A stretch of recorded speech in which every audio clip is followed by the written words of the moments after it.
नमस्कार दोस्तों, आइए जानते हैं छत्तीसगढ़ की 25 सबसे बड़ी खबरें सिर्फ 5 मिनट में। पर उससे पहले रोजाना अपडेट रहने के लिए वीडियो को लाइक करके चैनल को सब्सक्राइब कर ये वीडियो आप कहां से देख रहे हैं कमेंट करके जरूर बताएं।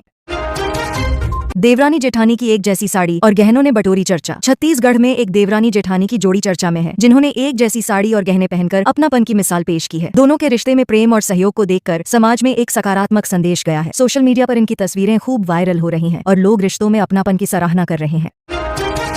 चैतन्य बघेल को बेल मिलना मुश्किल, पिता से कही भावुक बातें। ईडी मामले में फंसे चैतन्य बघेल को अगले 2 महीने तक बेल मिलना कठिन बताया जा रहा है। जेल जाने से पहले उन्होंने पिता भूपेश बघेल से कहा कि मक्का बेच देना और धान अच्छे से रखवाना। पारिवारिक चिंता और कानूनी संकट की झलक इस बातचीत में साफ नजर आई।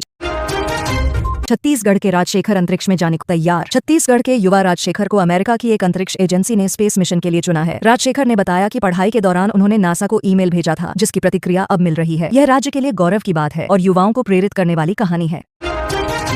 अग्निवीर वायुसेना भर्ती के लिए रजिस्ट्रेशन जल्द बंद। अग्निवीर वायुसेना भर्ती में शामिल होने का मौका पाने के लिए उम्मीदवारों को जल्द से जल्द ऑनलाइन रजिस्ट्रेशन कराना होगा। अंतिम तिथि नजदीक है, इसलिए इच्छुक अभ्यर्थियों से अपील की गई है कि समय रहते आवेदन प्रक्रिया पूरी करें ताकि मौका हाथ से न निकल जाए।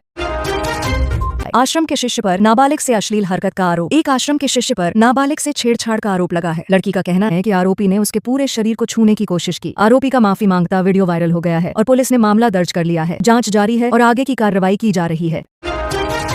फूल की खेती से किसान बना लखपति, सालाना 10 लाख की कमाई। छत्तीसगढ़ के एक किसान ने फूलों की खेती को आय का जरिया बनाकर मिसाल कायम की है। वह सालाना करीब 10 लाख रुपए का मुनाफा कमा रहा है। नई तकनीकों और बाजार की मांग को देखते हुए कई अन्य किसान भी इस दिशा में कदम बढ़ा रहे हैं। कृषि में नवाचार का यह अच्छा उदाहरण है। बलौदाबाजार में पोहा व्यापारियों से करोड़ों की धोखाधड़ी। बलौदाबाजार में पोहा कारोबारियों से 1 करोड़ 70 लाख रुपए की ठगी का मामला सामने आया है। आरोपी ने 429 टन पोहा बेचकर पैसे तो कमाए, लेकिन व्यापारियों को भुगतान नहीं किया। सारा पैसा शेयर बाजार में इन्वेस्ट कर दिया गया। पुलिस ने जांच शुरू कर दी है। बस्तर की अमुस तिहार में कृषि और स्वास्थ्य की झलक। बस्तर के गुड़ी पर्व के मौके पर मनाया जा रहा अमुस तिहार सांस्कृतिक और स्वास्थ्य चेतना का प्रतीक बन रहा है। इस पर्व में पारंपरिक खेती, अनाज, औषधि और जनजातीय रीति रिवाजों को प्रदर्शित किया गया। कार्यक्रम में बड़ी संख्या में ग्रामीणों ने भाग लिया।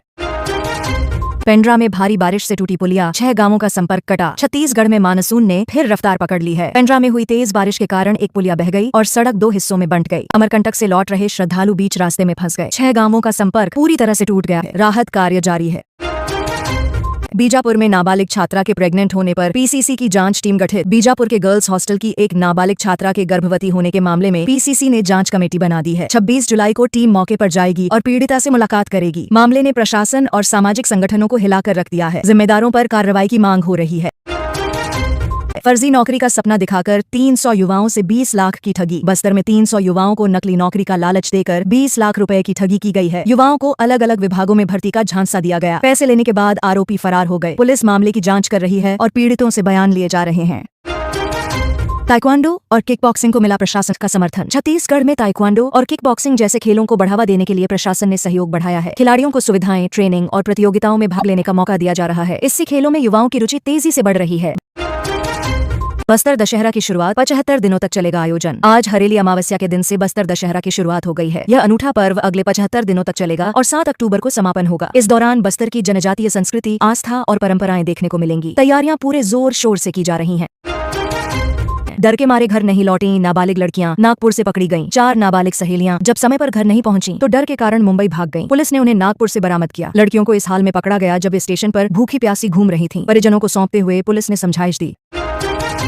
शोरूम का स्टाफ निकला चोर, 3,50,000 की चोरी कर भागा। रायगढ़ में एक इलेक्ट्रॉनिक शोरूम में काम करने वाला स्टाफ ही चोर निकला। उसने कर्ज चुकाने के लिए चोरी की योजना बनाई और 3,50,000 कैश लेकर फरार हो गया। आरोपी ने पैसे को बाड़ी में छिपाया था, जिसे पुलिस ने बरामद कर लिया है। बच्चों को गीता का ज्ञान दे रहा विशेष केंद्र। छत्तीसगढ़ के एक विशेष केंद्र में 5 से 13 साल के बच्चों को श्रीमद् भगवद गीता की शिक्षा दी जा रही है। बच्चों को श्लोक कंठस्थ करवाए जा रहे हैं और उन्हें 5 परीक्षाएं पास करनी पड़ती हैं। इस प्रयास को धार्मिक और शैक्षिक दृष्टिकोण से सराहा जा रहा है। कोंडागांव की बेटियों ने खेती और पढ़ाई में बटोरी वाहवाही। कोंडागांव की 2 छात्राओं ने कृषि कार्य के साथ साथ पढ़ाई में भी उत्कृष्ट प्रदर्शन किया है। पीएटी परीक्षा में सफलता मिलने पर कलेक्टर ने उन्हें सम्मानित किया। ग्रामीण क्षेत्र की इन बेटियों ने यह साबित कर दिया कि मेहनत से कुछ भी संभव है।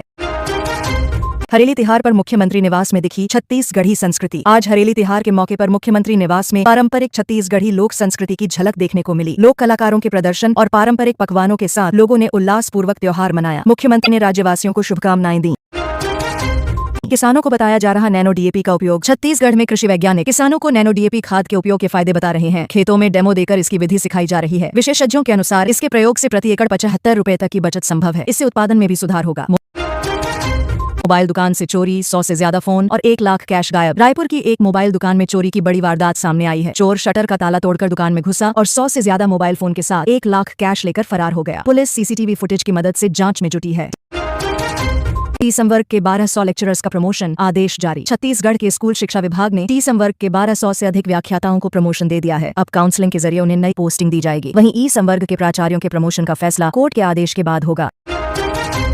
बस्तर की युवती से 2 राज्यों में दुष्कर्म, नेपाल का युवक गिरफ्तार। बस्तर की एक युवती को पहले आंध्र प्रदेश और फिर हरियाणा में दुष्कर्म का शिकार बनाया गया। आरोपी उसे कोर्ट में गवाही देने के बहाने लॉज ले गया और मारपीट कर रेप किया। पुलिस ने नेपाल के रहने वाले युवक को गिरफ्तार कर लिया है। जेल से गैंग ऑपरेट कर रहा था रवि विट्ठल, धमकी देकर वसूली। रायपुर जेल में बंद अपराधी रवि विट्ठल जेल से ही गैंग चला रहा था। वह कैदी को जान से मारने की धमकी देकर परिजनों से लाखों रुपए वसूलता था। पुलिस ने इस मामले में 4 लोगों को गिरफ्तार किया है और जांच जारी है। रामलला दर्शन को रवाना हुए 850 श्रद्धालु। श्री रामलला दर्शन योजना के तहत बिलासपुर संभाग से 850 श्रद्धालुओं का जत्था आज अयोध्या धाम के लिए रवाना हुआ। श्रद्धालु इस यात्रा को लेकर बेहद उत्साहित नजर आए और प्रशासन की ओर से उन्हें सभी आवश्यक सुविधाएं दी गईं।